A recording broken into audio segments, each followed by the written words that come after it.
ಕರ್ನಾಟಕದ ಎಲ್ಲ ಬಂಧುಗಳಿಗೆ ನಮಸ್ಕಾರಗಳು. ಪ್ರಸ್ತುತ ಈ ವಿಡಿಯೋದ ಮೂಲಕ ತಿಳಿಸಲಾಗಿರುವ ವಿಷಯವೇನೆಂದರೆ, ಉಚಿತವಾಗಿ ಪ್ರಯಾಣ ಮಾಡುತ್ತಿರುವ ಮಹಿಳೆಯರು ಮತ್ತು ಪುರುಷರಿಗೆ ರಾಜ್ಯ ಸರ್ಕಾರದ ಬಿಗ್ ಶಾಕ್ ನೀಡಿದೆ.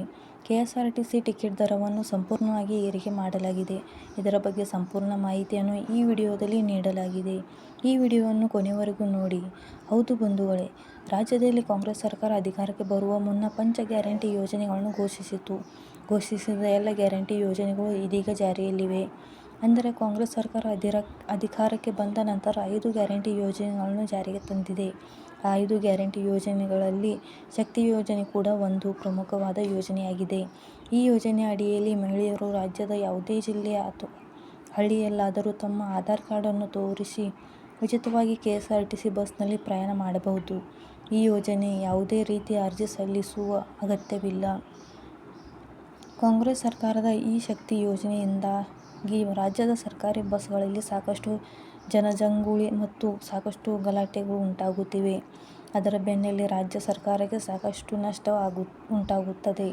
ಆದ ಕಾರಣದಿಂದ ಕೆಎಸ್ಆರ್ಟಿಸಿ ಬಸ್ ಪ್ರಯಾಣದ ದರ ಹೆಚ್ಚಾಗಲಿದೆ ಎಂದು ಸಾರಿಗೆ ಇಲಾಖೆಯ ಸಚಿವರಾದ ರಾಮಲಿಂಗಾರೆಡ್ಡಿ ಅವರು ಅಧಿಕೃತವಾಗಿ ಮಾಹಿತಿಯನ್ನು ನೀಡಿದ್ದಾರೆ.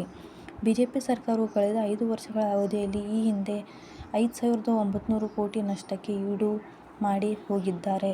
ಸದ್ಯ ಸಾರಿಗೆ ಸಂಸ್ಥೆಯ ಪಾಡೇನು ಮತ್ತು ಉಚಿತ ಬಸ್ ಪ್ರಯಾಣದ ನಷ್ಟದ ಬಗ್ಗೆ ತಾವು ಉತ್ತರ ನೀಡುವಿರಾ ಎಂದು ಪ್ರತಿಪಕ್ಷ ನಾಯಕರಾದ ಆರ್. ಅಶೋಕ್ ವಿರುದ್ಧ ಹೇಳಿಕೆಯನ್ನು ನೀಡಿದ್ದಾರೆ.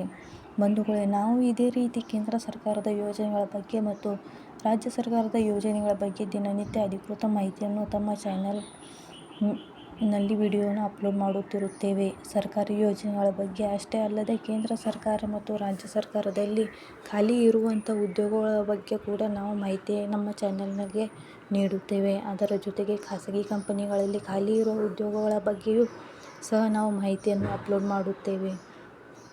ಕೇಂದ್ರ ಸರ್ಕಾರ ಮತ್ತು ರಾಜ್ಯ ಸರ್ಕಾರದ ಯೋಜನೆಗಳ ಬಗ್ಗೆ ಮತ್ತು ಸರ್ಕಾರಿ ಕೆಲಸಗಳ ಬಗ್ಗೆ ಎಲ್ಲರಿಗಿಂತ ಮುಂಚಿತವಾಗಿ ನೀವು ಮಾಹಿತಿಯನ್ನು ಪಡೆಯಲು ಬಯಸಿದರೆ ತಪ್ಪದೆ ನಮ್ಮ ಚಾನೆಲನ್ನು ಸಬ್ಸ್ಕ್ರೈಬ್ ಮಾಡಿ, ಬೆಲ್ ಬಟನ್ ಕ್ಲಿಕ್ ಮಾಡಿ. ಆಧಾರ್ ಕಾರ್ಡನ್ನು ನೀಡ ಬಸ್ಸಿನಲ್ಲಿ ಪ್ರಯಾಣ ಮಾಡುತ್ತಿದ್ದರೆ ನಿಮಗೆ ದಂಡವನ್ನು ವಿಧಿಸಿ ಕಾನೂನಿನ ಅಡಿಯಲ್ಲಿ ಕ್ರಮ ಕೈಗೊಳ್ಳಲಾಗುತ್ತದೆ. ಅಂದರೆ ಒಂದು ವೇಳೆ ನೀವೇನಾದರೂ ನಿಮ್ಮ ಆಧಾರ್ ಕಾರ್ಡನ್ನು ಮನೆಯಲ್ಲಿ ಮರೆತು ಬಂದು ಬೇರೆಯವರ ಆಧಾರ್ ಕಾರ್ಡನ್ನು ನಿರ್ವಾಹಕರಿಗೆ ತೋರಿಸಿದ್ದರೆ ನಿಮಗೆ ದಂಡವನ್ನು ವಿಧಿಸಿ ಕಾನೂನಿನ ಅಡಿಯಲ್ಲಿ ಕ್ರಮವನ್ನು ಕೈಗೊಳ್ಳಲಾಗುತ್ತದೆ. ಆದ ಕಾರಣ ತಪ್ಪದೆ ನಿಮ್ಮ ಆಧಾರ್ ಕಾರ್ಡನ್ನು ಬಸ್ಸಿನಲ್ಲಿ ಪ್ರಯಾಣಿಸುವಾಗ ತೆಗೆದುಕೊಂಡು ಹೋಗಿ. ವಿಡಿಯೋ ಚೆನ್ನಾಗಿ ಅನಿಸಿದರೆ ಚಾನೆಲನ್ನು ಸಬ್ಸ್ಕ್ರೈಬ್ ಮಾಡಿ, ಬೆಲ್ ಬಟನ್ ಕ್ಲಿಕ್ ಮಾಡಿ. Thank you for watching.